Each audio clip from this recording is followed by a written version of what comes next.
running and to let everyone go ahead and get in.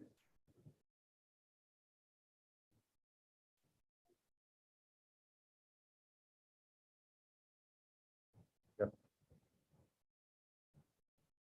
Yep. It always takes a little bit. I don't see it quite yet, Vlad, but if it's at Restream, we can go ahead and start and say hey to everyone. We're excited for this. We have Alan on. We're going to talk. We're going to finish our conversation on the evolution of control systems, and as you guys will see very soon, I could not imagine a better person other than Alan to have this conversation with, because I think he's building the future of control systems today. And when we ask him what the future is, I'm not sure that there's a person better in the entire world to give us a guess as to what they think the future is going to be. But as we let everyone come in, I get to embarrass Vlad for the first time at the beginning of the show. So Alan, I don't know if you know, but Vlad runs a very successful YouTube channel called Solus PLC. We're actually streaming on Solus, so hey to everyone over there. And they've hit like 27,000 subscribers. And I have said for the last almost year, the only thing that this show is missing, other than maybe a couple more professional hosts, is a silver play button over Vlad's right shoulder. So if you guys are watching and would like to and have not yet, please go ahead and subscribe to Solus PLC. You'll see our smiling faces. Of course, you'll see our smiling faces when I'm not masked up on site here every Wednesday evening. Beyond that, we want to throw out a thank you at the beginning of this for Opto22 for sponsoring the Evolution of Control Systems theme, as well as all of your support. If you guys have not heard, we are giving away a Groove Rio or a Groove Rio Learning Center, which is very exciting. I think we might have found literally the last one available anywhere. So we are going ahead and we are giving that away. If you guys would like to check that out, Vlad will go ahead and drop the link. And then beyond that, you can also check out manufacturinghub.live, and we will have all of the information on all of our, all of our giveaways as we go through that. Hey, Benson. So if you guys have not caught Benson, we had a really good conversation to kick off the year. Benson was episode 43. Alan, I think we broke LinkedIn live streaming. All I know is it got to a number larger than I had ever seen before. And then everyone continued to comment that we couldn't get in. So thank you for that, Benson. You guys should go ahead and check that out as well after this. But no, we will tease the next theme towards the end of this. But do you have any more comments before we go and jump in, Vlad? Awesome. Absolutely. Everyone, welcome to Manufacturing Hub with me, Dave, and this guy up here, Vlad. We are very happy to welcome Alan Ray on episode 46. So without further ado, Alan, thank you for being here.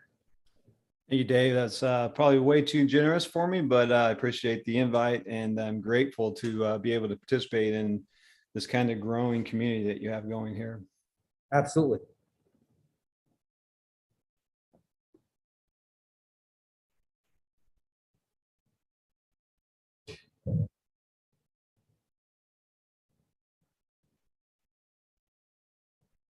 My journey started out right out of high school, got a job working on a drilling rig. And I'll never forget my absolute first experience in the oil field was at a McDonald's at 10 p.m. in a small Toyota hatchback. And the driller and derrick hand picked me up. I got in the back seat. We had about a 40-minute drive. And during that drive, the driller started to ask me questions. As soon as he found out that I had no experience, my first time ever going to a drilling rig, he spent the next 30 minutes screaming at me and is so furious that they sent him a worm and why would they do that? And if he would have pulled that car over at any time, I'd have walked home. But we got there, I got through the first night, and that really set me on a journey to go through, a journey through working through on a drilling rig where most of my career was offshore. I got a chance to go through all those positions on a drilling rig, all the way up to working as a tool pusher, And I got a opportunity as a tool pusher to be asked if I wanted to start to work towards becoming a company man. And at the same time, I had an opportunity to go and do a short apprenticeship to become an electrician. And so I chose to take the path of becoming an electrician. That transgressed into really working into instrumentation. And then I did communications. And this is all offshore on multiple offshore platforms. And then I quit 2004. I quit my job. I sold everything I had. We bought an RV, and I took my wife and my 3 kids, and we traveled for a year in an RV. Ran out of money in Buffalo. I had to use a credit card to get back to California. And on the way back to California, I got this crazy job offer to become a senior programmer for a company down in Ventura. And I had very little programming experience, but I took the job, and it was turned out to be one of the greatest kind of choices I had as I moved into working with Allen Bradley and Wonderware, and really being able to start to see what was possible when you would collaborate with a vendor who was really willing to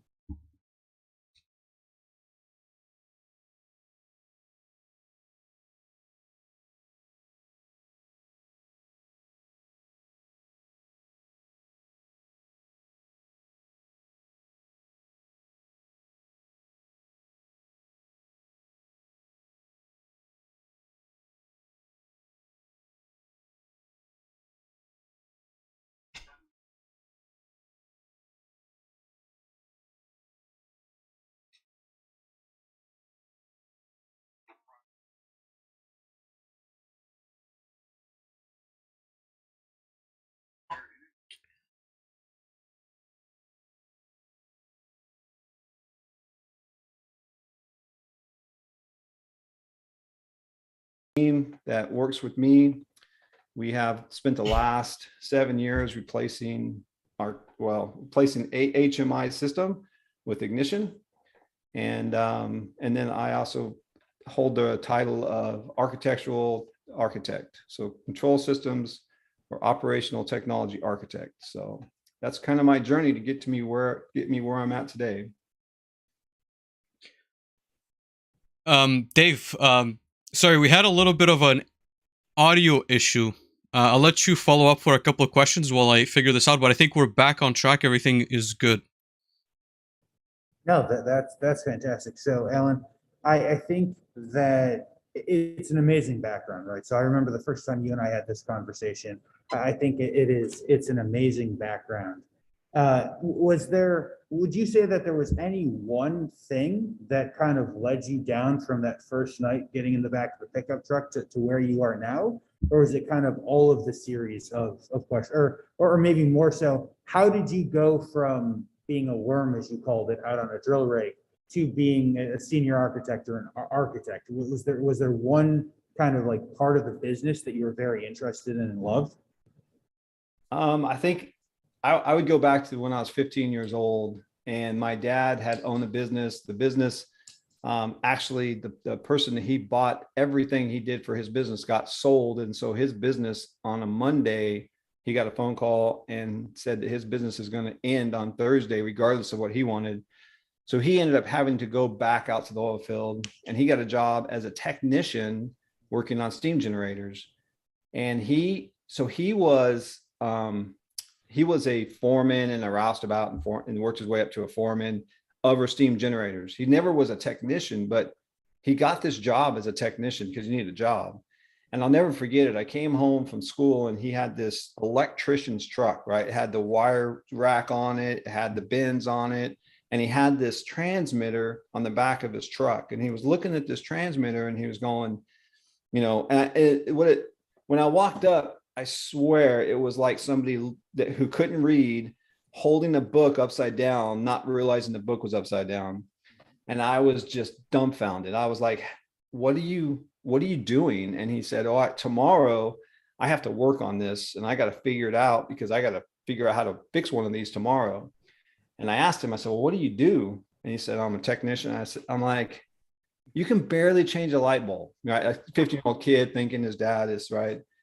But it set for me because my dad made a comment. He said, look, somebody has figured it out. And if somebody's figured it out, I can figure it out. And so I have that just was cemented in me all those years ago. And anytime anyone ever asks me, can I do something? I say yes.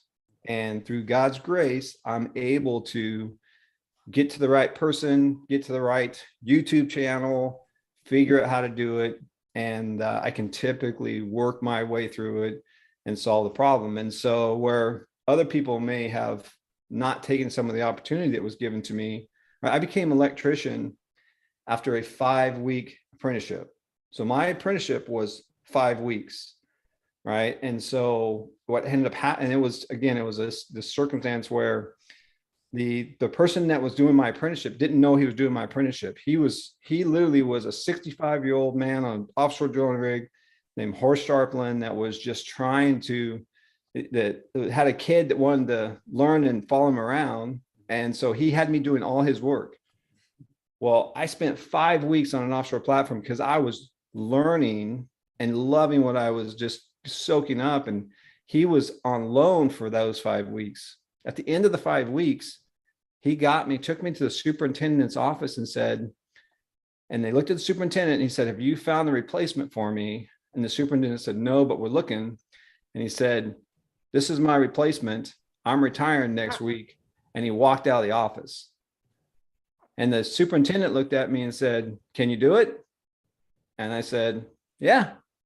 And I came back to the platform the next week as the only electrician on an offshore platform for the drilling. That they had electricians down on production, but the only one for the drilling rig. And that was my transition to becoming an electrician. So I think just the constant ability to learn something new and do something different has fueled my just joy in my career and what I do. And so every time I go and do something new, I suck it up. And especially when I'm excited about something, I'll get up at 2, 3 o'clock in the morning and I'll work for 3 or 4 hours before I start work, just because I'm so interested in what I'm doing. So. And I think in manufacturing, to your point, in general, there's a lot of different areas that you can, I would say, almost spend a lifetime learning, right? But the learning curve is for sure very interesting. But there's so many aspects, and we had conversations with people who are more like mechanically inclined, but there's electrical, mechanical, process. There's just a lot of like engineering that gets involved in every industry, oil and gas, food and beverage, pharmaceuticals. There's a lot of different fields, I would say, or convergence of different fields. So there's certainly not a lack of things to learn.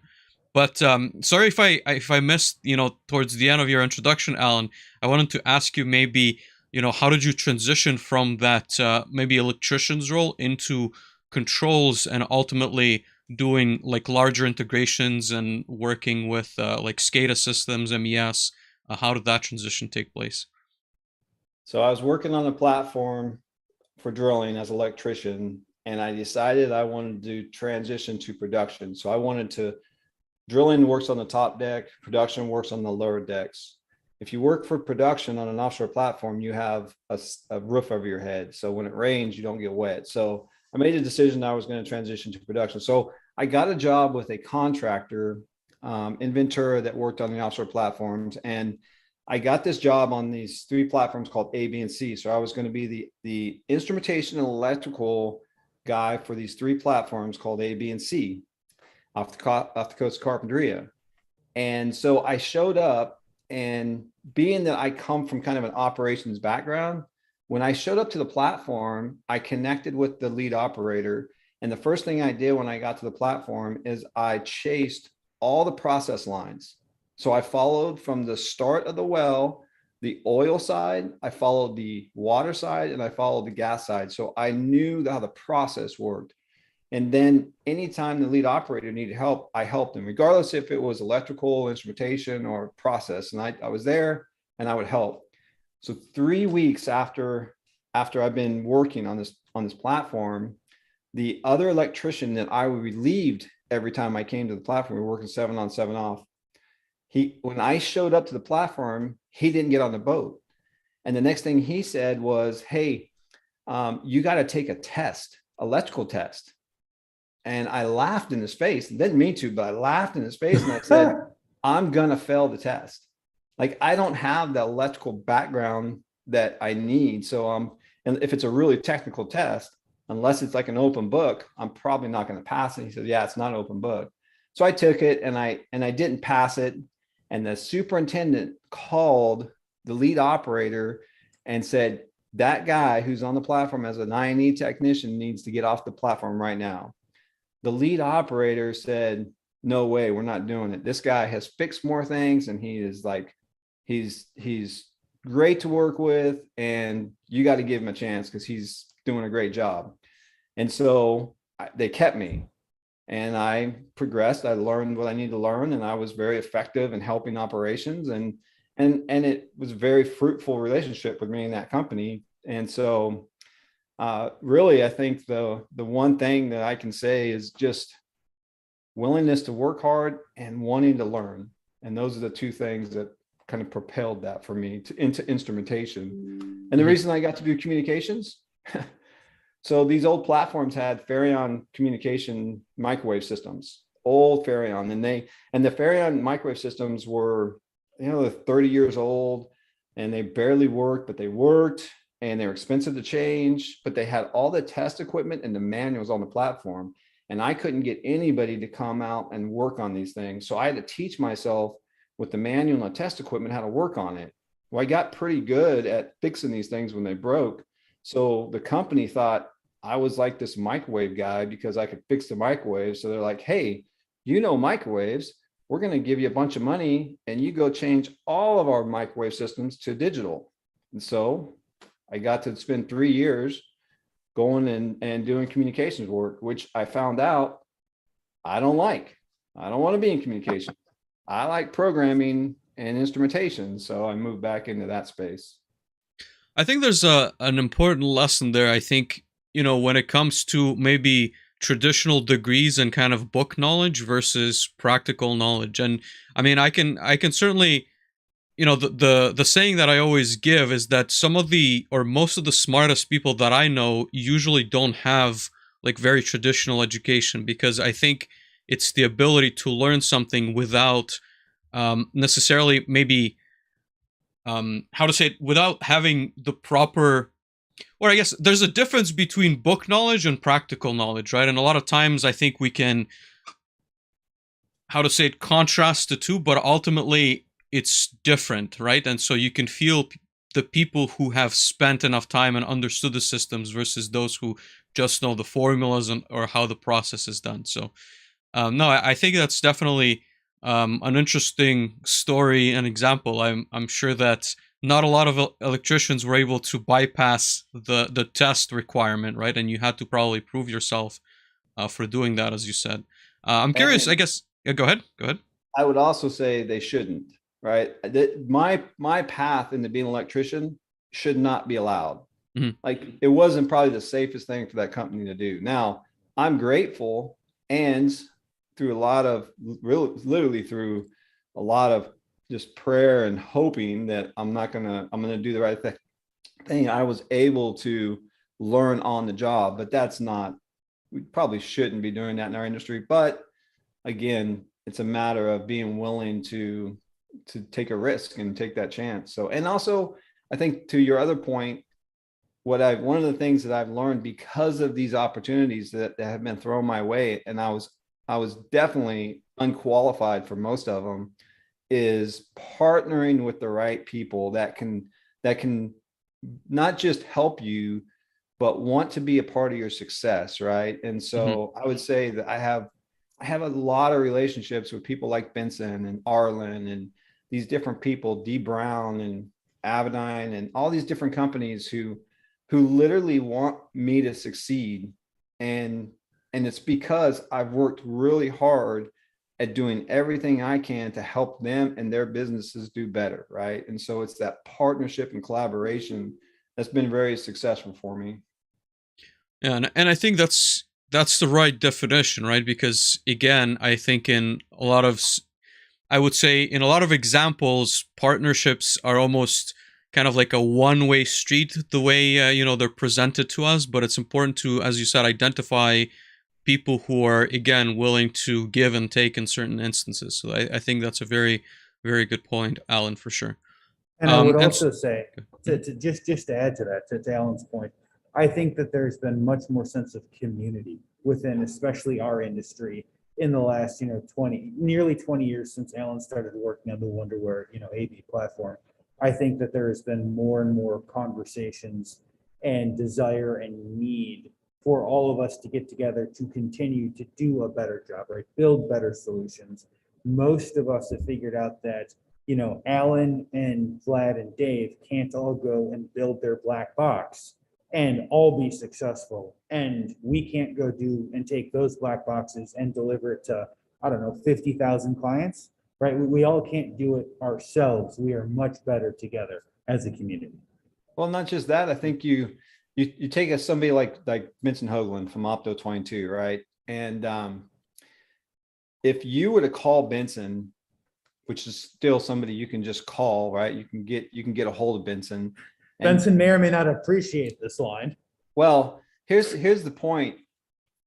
If you call Benson and you're asking for something that is really not in their wheelhouse, or it is in their wheelhouse, but he knows somebody who actually does it better, Benson will say, man, I would love to do this for you, but why don't you talk to this guy? Because he can solve your problem in a much, more elegant way or what have you. And so being willing to not just be about getting the job or getting the project, but really building into other people's success, that's what builds community. And very much like your show, right? Bringing different people from different backgrounds together to have these conversations. Right. I'm changed by it. My career and the different things and the community that is around me has had a drastic impact on really my success. And so it's giving back to that. No, appreciate that, Alan. But, maybe to go back to our theme, I want to ask you about some of the, I guess, changes or evolutions that you've seen in the way things are done on oil rigs or, more recently in energy companies. Like, what are you seeing in terms of changes in technology, changing in the way processes are done? Like, maybe talk to us about some of the new technologies that you're seeing or are expecting to see soon. I think I learned a very valuable lesson in 2013 that kind of set me on this trajectory. And so I'm not going to say the name of the company, but we had a certain HMI in our business at Aera, and we were really struggling with the licensing and trying to get them to help us kind of get our licensing right size. And it was a struggle. We didn't know the company was being sold at the time, so they weren't really willing to help us. But I was tasked with go out and start publicly letting people know that our company is looking for another solution other than this one company we were using. And so inductive automation was one of those companies I just was supposed to go look at. And so I'll never forget it. Travis Cox does a presentation with me in 2013. And so we've got our whole team sitting around this table, and he's on the conference call. And so he does his little, he's showing all the cool little features of Ignition, where you can put a piece of data in the developer and you see the real live data and all that. And it's cool. It was really cool, but nothing that would have sold me, right? And then I asked him a question, and I said, can you just show me how I can get data from my PLC to a SQL database? And he goes, oh yeah. And literally in 2 minutes, he connected to a database, he connected to a PLC, he grabbed some tags, and he moved it right into a SQL database, dropped the table onto a screen, did a SQL query, and I saw the data come up. That moment was the moment I said, that's it.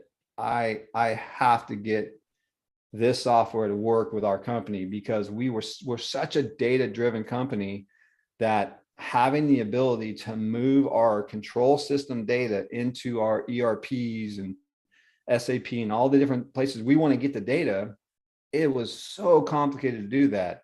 So I started this journey in 2013 that took us to 2015, where inductive automation was not fit for Aera. They were not, we could not deploy them because they weren't set up for our kind of criticality and our system and our size, right? Back in 2013, I'll never forget going to different conferences, or the first ICC I went to.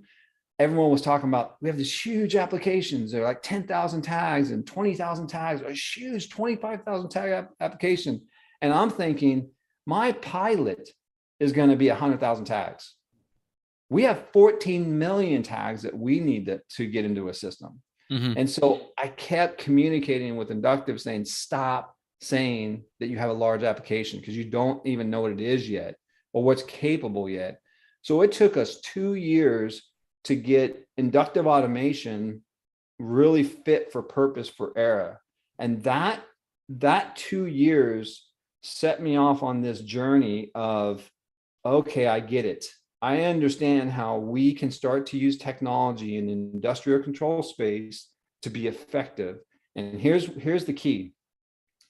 There is not any application that you're going to go buy off the shelf and it's going to be fit for your company. Now, you can go pay a lot of money and get really good at, I mean, look, you could cut me before 2013, I bled Wonderware, right? I was that guy. I loved it. I loved Alan Bradley.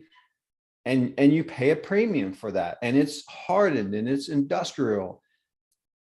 But if you're going to try to push the envelope into what could be possible, the only way that's going to happen is if you take the time to actually go and do the heavy lifting of helping those vendors get their product to a state that's going to be fit for purpose for what we need to do. So what did I do? I took my team to inductive to Folsom 4 times a year. And we spent a week with the developers with Travis, and we bring in Carl and we bring Colby, and we bring these guys in and we would help them understand what we needed. And Travis and my team would build custom code. We would go back to the company and we would test it. And if it worked, we'd say, okay, this needs to be baked into the application because we don't want custom code in our application. So that set me off on the journey. Well, what's interesting is today, if like Aera's very structured and we're very tight on the way that we purchase things and procurement and all that. If you were to formally try to get a system into Aera through the architecture board, you have a hard time if that company is not established, like has a big deploy or implementation size and has been around a long time. It's very difficult, right? Because they feel like, oh, we don't want to take the risk.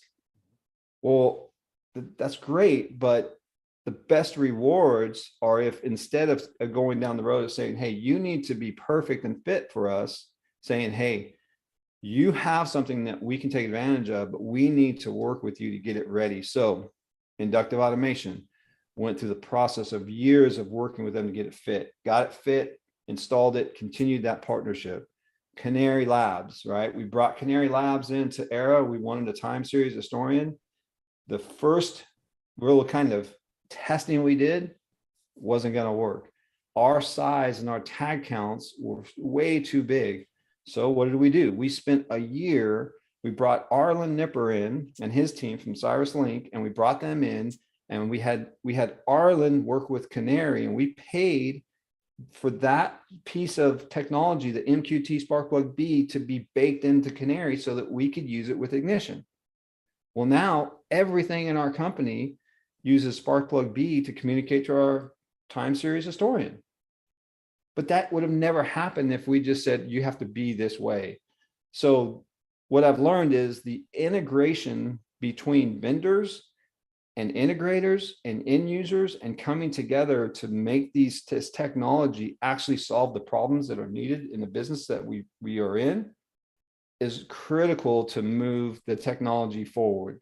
Otherwise, what you're going to end up doing is you're going to have a vendor who's operating in a silo in their little world, creating code and software that fits their kind of specific thing that they're working on. Well, if they have something that's super cool and I want to use it, but I wasn't part of that kind of demographics that they were working towards. Well, now I can't use it because, oh man, there's these two things that are my requirements that are must-haves that you don't meet.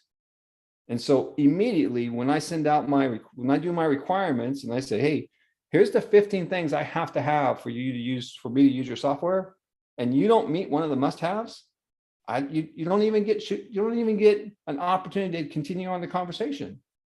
So instead of saying, nope, we're not going to use you, actually start to look bigger, think bigger. How can we, okay, Canary, your drivers that you have aren't effective. Now I could have said, go back, figure out how to do this, give a Sparkplug B, come back to me when it's done. It would have never happened. Instead, I say, I'm going to facilitate this relationship and this partnership. And that's what we built. We did the same thing. I had this vision 4 or 5 years ago, because we have all this legacy PLC, right? We got Aera still has PLC 5s, Slick 500s all over the place, right? Yep. And they're not in critical systems, and they're we got the Purdue model, and we've done a lot of work to protect our systems and do all that. But there's still an opportunity to protect our systems, not north to south or south to north, but east to west, right? From within the control system. If I'm on the X plant, I want protection this way. So what do? I started to want to put a device in a box, kind of like a data diode, but what I wanted was the ability to connect a device to a legacy PLC, have that device scan and bring in all the tags of the device, because I didn't want to have a mapping table, right? I wanted to be able to put a utility in a PLC box, connect it to that, whether it's serial or whether it's the Ethernet, and then the device scans the PLC. Right now I'm talking about ignition. Yep. Ignition in that utility will connect to that PLC. Every single tag in that PLC magically comes into that device. Now I want to protect that device. So I got with Opto22, me and Benson, and I told him, I said, look, you have 2 Ethernet ports on your Epic. They're segmented. You have a firewall between them. And you have a white paper that says that you can use your Epic for segmentation. And I said, that's awesome. But there's one giant flaw, and that is, if I have a technician that sits in his office in Bakersfield and he needs to get access to a PLC that's in Ventura, and I've put your device between that PLC and my network, I have to drive to that device because I don't have any access once I segment that device off. Right. And so what we did was we said, what I want to do is I want to be able to, from Ignition and MQTT, I want to be able to send a command to that Epic PLC, or it's like a security device now when you don't use it with any IO cards. But so you put this Epic in, you tie it to the legacy PLC, and then you tie the segmented network to your actual OT network. Now you don't have access to that legacy PLC, but Ignition sits in between it. So Ignition can pull the IO and broadcast to the broker using MQTT, but you still can't get access to that legacy PLC. So what we did was we created what we call port forward. So you literally can send a command from MQTT or Ignition that says, create a rule that will port my OT network to that legacy network, the 192.168 network, and it will bridge the 2 networks. So now, for a time base, my technician who sits in Bakersfield can send a command, port the 2 networks, and then now they have access to that legacy PLC. They can make changes to the PLC. They can add tags. And guess what happens when he gets done adding the code? Ignition scans it and those tags show up. Now he can start using them in Ignition. the time's out. Now that legacy PLC is secure again. That was a dream I had 5 years ago. And I had talked to multiple people to try to get that made, because I know our industry is in a space where cybersecurity is getting worse and worse. And we have got to figure out a way that we can protect these legacy PLCs. And what do?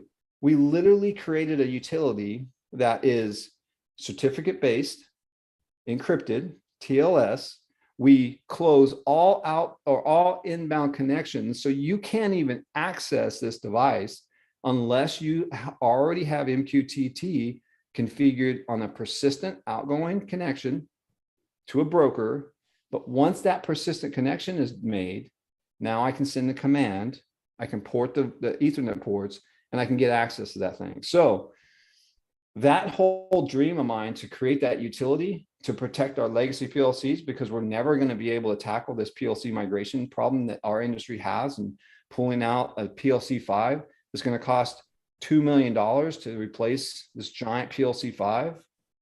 Let's find something under $2,000 that we can put in a cabinet and protect it. So that didn't happen until we got Arlen and Benson. And for a year, the three of us sat on a call every week. In fact, we're supposed to be on that call right now, but we're not. But every year we sat on a call and we worked through the technical problems that we had to cover. And you know what Arlen had to do? Arlen had to make changes to Sparkplug B. And Benson actually had to change his firmware and actually had to make the PR2, which has 2 gig of RAM instead of 1 gig of RAM. So you now have a vendor who's willing, who buys into the vision to change their hardware and is willing to bring another vendor in play and work with that vendor to create something that is spectacular, right? And so how are we going to do this going forward? We're going to do this going forward with people who can, and I've been very successful in doing this, so I'm not saying I'm going to solve this problem, but I think if people could get into the mindset of, especially end users, get into the mindset of collaborating with vendors and integrators and other vendors and bringing these things together to really do the hard work of solving real problems and then executing them. If you go look at Opto 22, Benson is now able to have webinar after webinar talking about the security of Opto 22. They had amazing security before we did our port forwarding, but now the port forwarding is in all his webinars because it's a big advancement for Opto. So I benefit, Opto benefits, Arlen's going to benefit because out of that process, Arlen, have you I don't know if you've heard about it, but what Arlen did for, we were working with Doug Miller at ConocoPhillips, and we had similar problems. And one of the things that we wanted to do was we wanted to get pictures sent via MQTT. So I have I've got a device that I need to stick out somewhere. I don't have the bandwidth, but I want a camera to take still pictures and then send that through MQTT. Did it work? So, well, this is the thing. Arlen worked with me and Doug, and we created the ability to, so now you can create a file location.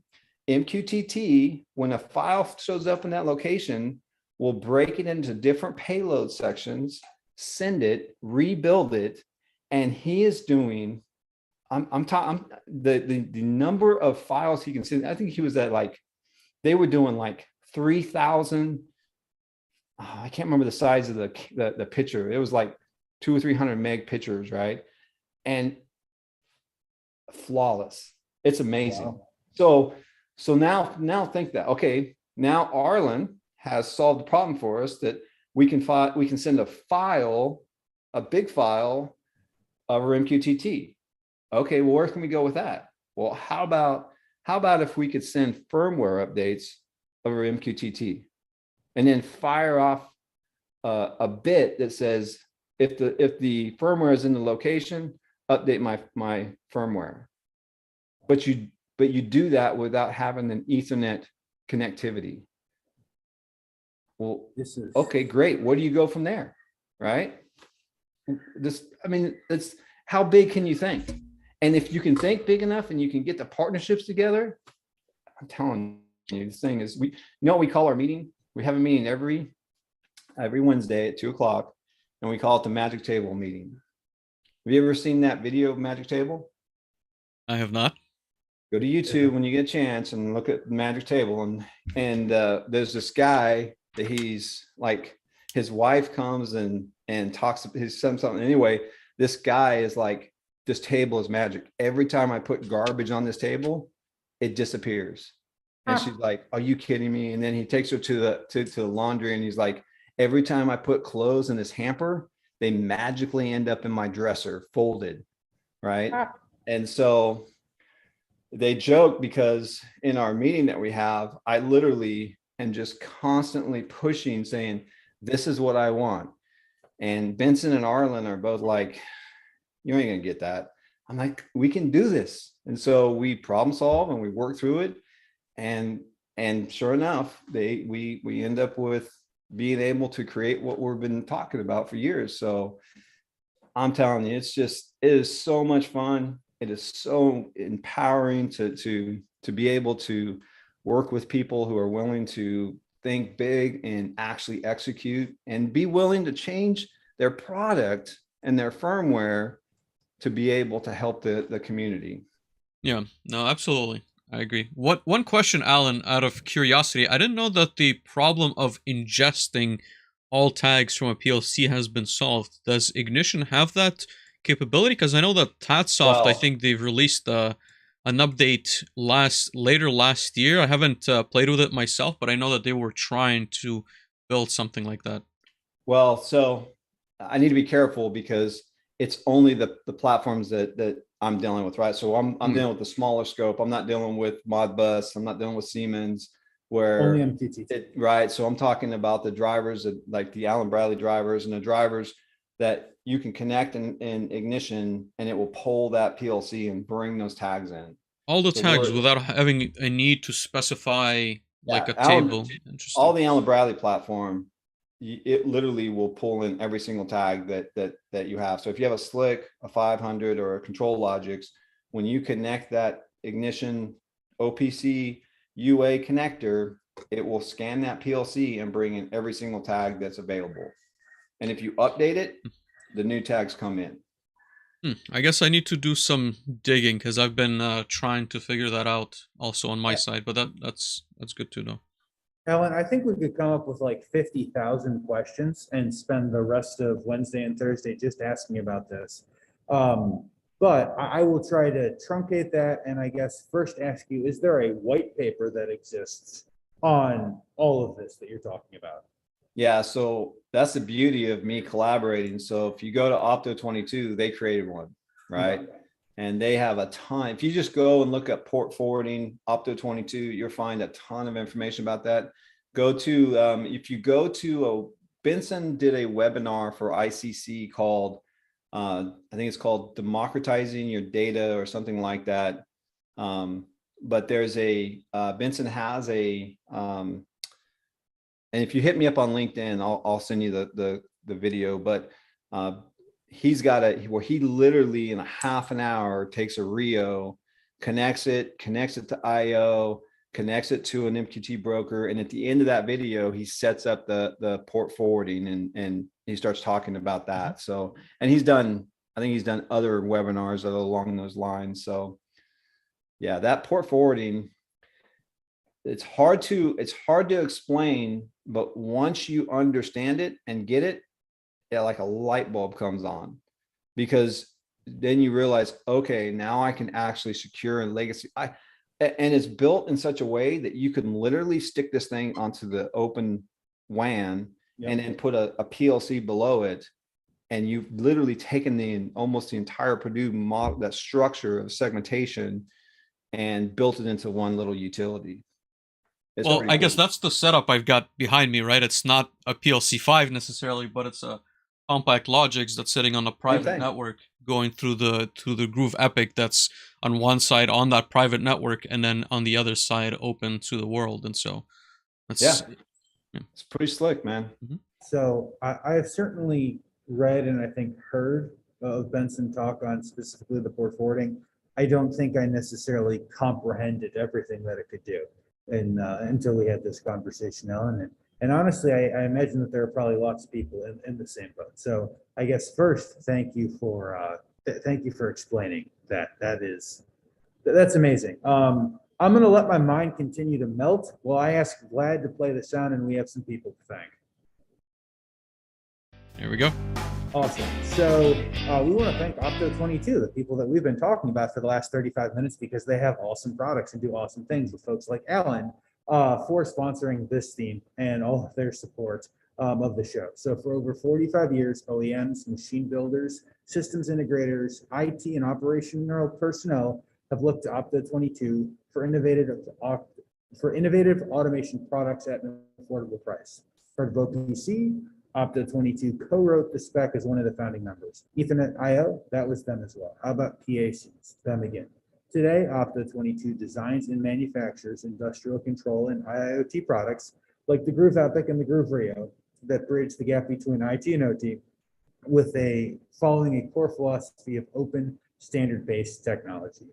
And I mean, this is normally the time where I ask if you have like thoughts on Opto22, Ellen, but as we've just spoken such amazing things about Opto, and I don't think any of us in this have anything other than fantastic, amazing things to say about Benson and the whole Opto22 team. Well, let me, I know we're running out of time, but let me tell you where to kind of tie this back into your webinar, right? Yep. Let me tell you where I think we're going as an industry. With all that I've said, where I want to do next, and my big vision next is taking and connecting with critical, or like what I'm calling trusted integrators, and we're going to solve the problem of how do you provide a control system as a product? How do you do that? How do you as an end user call up an integrator and say, I need a control system, and it not be what it traditionally is, which is, okay, send me your PNID, I'll create a control narrative from scratch, I'll create the PLC code, I'll create the, or even worse, if you have to go to an engineering company to do one, then you have to go to a different company to do PLC, and then a different company to do the HMI. What I want to do next that I think is going to be transformational is, let's do the engineering once. Let's do the templates one time. Let's build out these PLC templates so they incorporate not just the PNID and what the control is, but build into these templates the properties so that software will just work with it, right? So if you have a time series historian, build the properties that tie to the specific types of tags so that when you publish those tags to a broker and Canary connects to it, the view gets built dynamically. The windows are already ready. When the PLC code gets published to a broker and Ignition connects to that broker and pulls in the UDTs, well, you get an application that's mobile responsive with the box. And the templates are already built. So they literally, you subscribe to the broker, and then you drop these UDTs on the screen, the graphics show up, and it's just plug and play all the way through. And so I think that one of the things that we can do as an industry to really help some of these, specifically these end users that don't have an engineering department, that don't have a controls department, I think we can give those types of middle, kind of mid-sized companies an opportunity to have not just good control systems, but kind of that next level goodness that I've been able to experience, but worked 7 years to get to. Well, I want to take all that learning, bake it into a box, and then partner with these integrators so that they can then sell this thing away, right? So I think Aera could use that. I think it could be something really impactful for our industry to be able to start thinking about a control system holistically with these services. How many times have we struggled at the end to try to connect services to our data because it's created just with the mindset of a P&ID. Yeah. Let's do that holistically, offer it as a service, and just let it work. So that's where I think we're going. And I think, to your point, Alan, we don't always, again, being in maybe more engineering roles, we don't always realize the full extent and cost of getting data points into our, again, like historians in the right fashion, data that makes sense. And so a lot of times these projects can drag on and be extremely, extremely expensive. And obviously off the stream, we talked about some numbers, but I think there's definitely an issue in how these projects are currently run, and there's an opportunity in streamlining the process for sure. Yep, I couldn't agree more. Absolutely. I think that we all agree on that. And Alan, if and when you figure out how to do that, you let us know and we'll get you back on and we will have an entire hour and a half discussion on how you're planning to do that. It's a dream that I've been thinking about for a long time, but I think that through my relationships with chairing the Ignition user group and my connections with people like Benson and Arlen and D Brown and Scott Rush and these guys, man, I think they could be pulled off. I love that. So we of course have many questions, right? We've got some final wrap-up questions. But you made a really, I mean, you made many good comments, but you made a really good comment about kind of community building and how companies, especially end users, can come together with other companies and we can basically build great things. And I think everyone in this conversation is in agreement with it. And I would imagine the 2,000 or 3,000 people that listen to this are all going to be in agreement with it. You said that you've done a really good job of that throughout your career. How can we do a better job as an industry or a better job as a few thousand people listening to this? What has done me really well in that area is humility and really working on making sure that I am out for the good of those I'm partnering with beyond what I'm going to get from the collaboration. Mm-hmm. So if I have set the goal as, yes, I'm doing this because I'm paid by a company and I want this company to get value from this technology, but I don't want to do anything unless Canary or Opto or Arlen's company or whoever is going to also benefit from it. So instead of saying, hey, you got something to sell, you have to bend to my needs or I'm not going to buy it. Instead to say, hey, let's partner. If you're successful and more successful and I'm successful, we both win. And so when people actually believe that, and then they start to trust that that's true, that's where not just community starts, but true relationship. And so again, like I said, I have people that I talk to on a regular basis that want my success. And the reason they do is because they know that I want their success far more than I want my own. So I think you guys have done a good job of serving other people, bringing people to have different voices, have the opportunity to be able to speak on those things that are important to them. And I would just say, man, you guys are doing great. Just continue to lift up and build up other people. And with that, you're going to be, you're going to be successful. Thank you. I appreciate that. I know Vlad appreciates that. As we talk about at least once a month personally, the making it to episode 46 was never the goal. Having amazing conversations It was always the goal. And we're happy to have you as part of this, Alan. And we are honestly blessed to have all 45 of the other conversations we've had and all of the amazing community support throughout all of this. And with that, we want to run into a couple of what I am deeming slow rapid fire questions, where we ask you a couple of wrap up questions. So first, you have so much career experience, right? And I feel like you already gave us some career advice, including say yes, and also sometimes you shouldn't be an electrician after only 5 weeks of training. But if you had to give someone either looking to get into the industry or maybe mid-career in the industry a piece of career advice, what are your thoughts on that?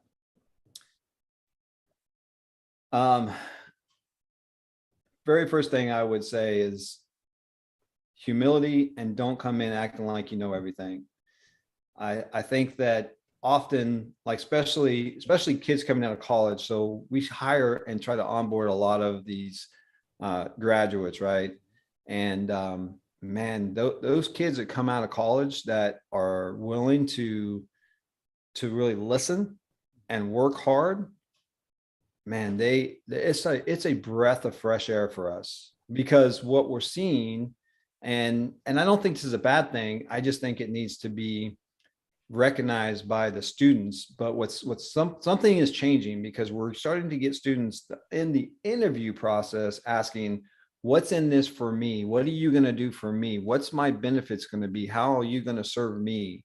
And I think a lot of companies are trying to do that well, and trying to give good benefits and trying to serve people. But if you really want to come into an industry and grow, if you were willing to take maybe less benefits, less of a starting pay than you think you're worth, and work hard, listen, watch, I'm telling you, those are the people that I look for as a formal leader that says, I want to build into that guy, and I want to make him successful, and I want him to grow and improve. Because so often, if somebody's like, combative, or just like, I want my way, it becomes very difficult. So work hard, listen, be willing to do the things that you think are below you, to be a part of something bigger.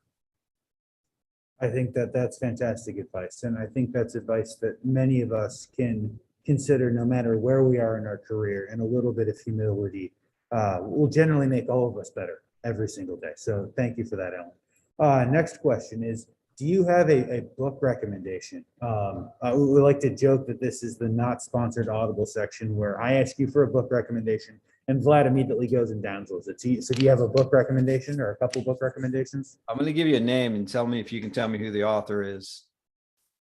It's not luck. Dr. Goldratt. Okay. So Really? Dr. Goldratt wrote the book, The Goal. Yes. A lot of people don't know that there is 4 other books that are almost identical to The Goal, but they impact different industries, like cells and different things. Fascinating. So I'm a big component of theory of constraint. And here's what's interesting about theory of constraint.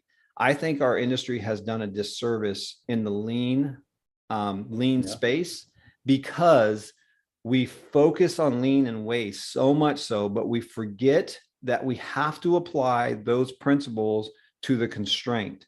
So again, if you have a process, a critical chain of process, and you have raw inputs coming in, and you've got some kind of widget coming out, if you apply lean principles to one of the processes that already produce your constraint, then all you've done is made that produce more, and you're building more inventory up around that device. Right. So if you will focus on the constraint, find that constraint, and then apply these lean methodologies, you will actually produce more at the end. So those 4 books, Critical Chain, The Choice, It's Not Luck, and Isn't It Obvious, are absolutely great reads. If you like The Goal, I highly recommend it, because each one of those books gives you a little bit more of an insight into that theory of constraints, and from a different viewpoint, and it's fabulous.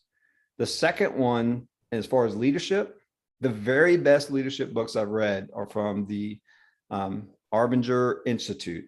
So it's the Leadership and Self-Deception, and it's the Anatomy of Peace. Both of those books are written in the same kind of way that The Goal is written, right? It's a story that you're reading. It's not technical. It's you're following along a story, but absolutely great books around leadership and what it looks like when you get yourself in a box. How do you get yourself out of that box? And so those would be my recommendations. And then currently I'm reading a book called Soundtracks by John Acuff, which is a really good kind of thinking big picture and challenging convention type of a book. Oh, interesting. So we have had a number of Dr. Golrath's books suggested, especially the goal has been suggested 2 or 3 times. Every time I find another book or another section of what he does, I'm literally shocked he was able to produce so much. I know he likes to joke that he retired when he was 50. Then he was working again, probably twice as hard with other institutes when he was 60. But very, very interesting. TOC is just a whole other conversation that we can and should have again, Alan. So perfect. Thank you for that. And then last question for you from my side is who should connect with you, Alan? I think anyone who's heard this podcast and is like got excited or been like encouraged, I would love for you to reach out to me on LinkedIn. And as I continue to build out this network of people who want to really be impactful and transformational in our industry and are willing to be those change makers who are willing to do the hard work to get this technology fit for really solving problems, right? Absolutely. No, perfect. I appreciate it. Vlad, we are not 35 minutes over, so I will ask you, do you have one last question for Alan? Oh boy, there's a lot of I'm very, I would say, honored to have people who have so much technical knowledge to share with us. And it's always, I think, a very good conversation to have. I have many questions. Especially, I would say, on the product or the solution that you're trying to build. Maybe what kind of like pushback do you expect from our industry, and how are you hoping to overcome those? Because I think there's inevitably going to be challenges, and I'm curious what you're expecting, or because I think like that starts good conversations too, because that's ultimately how we need to change, or what we need to anticipate in terms of transforming the industry.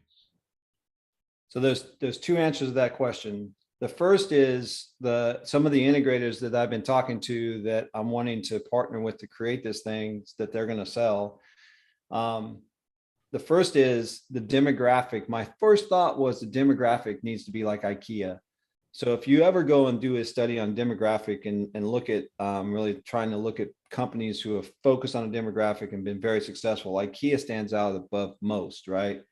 And what did IKEA do? IKEA said, if you want to have control over the color and the fabric of your furniture, you will not be a person who's going to come to IKEA and buy furniture.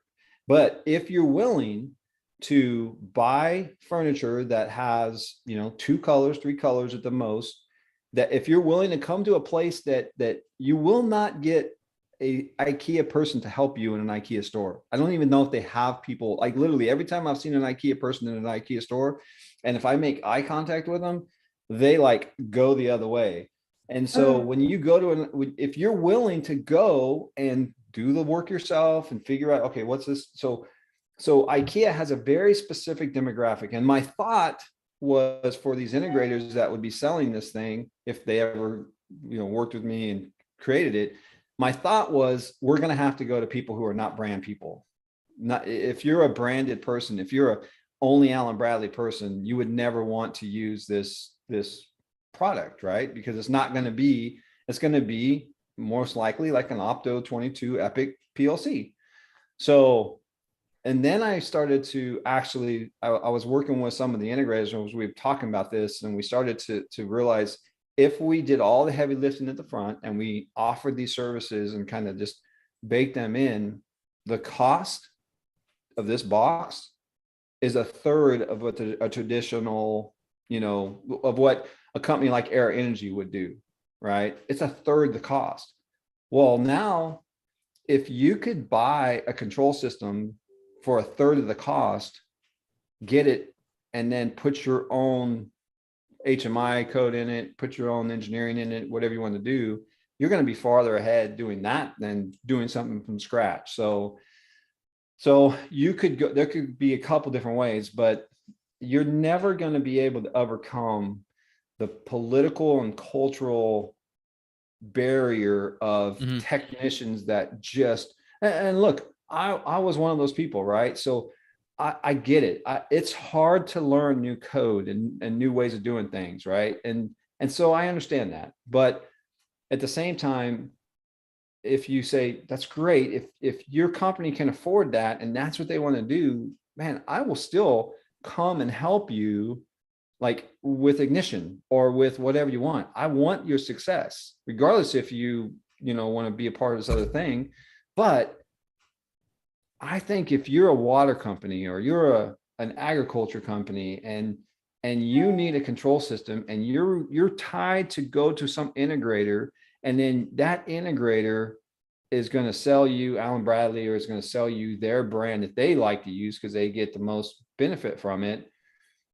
What if you had a different choice there? What if you could buy something that was already built, already ready, shows up, a little bit of configuration, and you get not just the PLC code, but along with that, you get a time series historian, you get data quality, right? There's a company called Aperio that it's a vendor that we're looking at Aera, and I'm talking to about, hey, this would be something that would be amazing, that if it was baked into the PLC code, your data quality of every sensor literally on the side 24/7 is just evaluating your data quality of that sensor. And then you get notified if there starts to be oscillating, like a PID loop starts oscillating, or if there's like a big change in that sensor that, oh, there's an anomaly. You would never catch that unless the system goes down and you start troubleshooting and you're like, okay, well, you start looking at the trends and you start looking, well, what if you could know as soon as it happened? And that was baked into this solution. So I think there's so much opportunity to look at the holisticness of a control system and just build it in. And then when the people, very much like the port forwarding, when the people get it, when it clicks for them, and then they get to experience the goodness of it, then all bets are off. I think it's going to be transformational.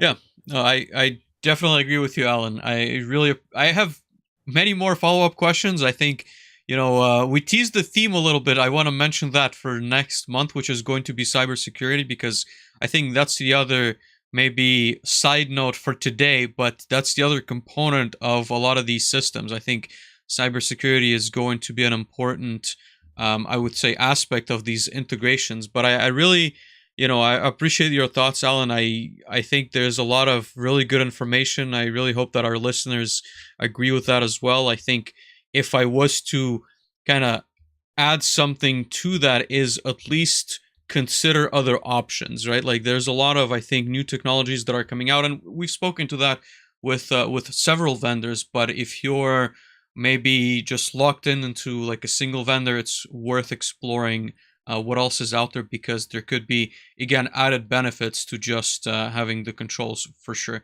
But I think it's definitely worth having you on another discussion, Alan, because I have many more questions, but I think we do want to be respectful of your time and everyone else who is listening. Dave, Yes, any? no. I Sorry. wanted to say thank you for those thoughts, Vlad. Thank you, Ellen, for being here. With that, we will generally try to be respectful of everyone's soft hour worth of time and kind of wrap it up. Say thank you, everyone, for listening. If you're listening on a podcast or you're listening on LinkedIn, go and drop us a thumbs up. Subscribe to the Manufacturing Hub LinkedIn page. Go rate us 5 stars on Apple and Spotify and Audible and all those other places. Throw us a follow, download our podcast. It helps the algorithm. I generally tell people we don't really know how it does, but we actually do know how it does, but it's too long to explain here. So go ahead and do those things. And until next week, we'll see you guys all soon. Thank you. Thank you, everyone.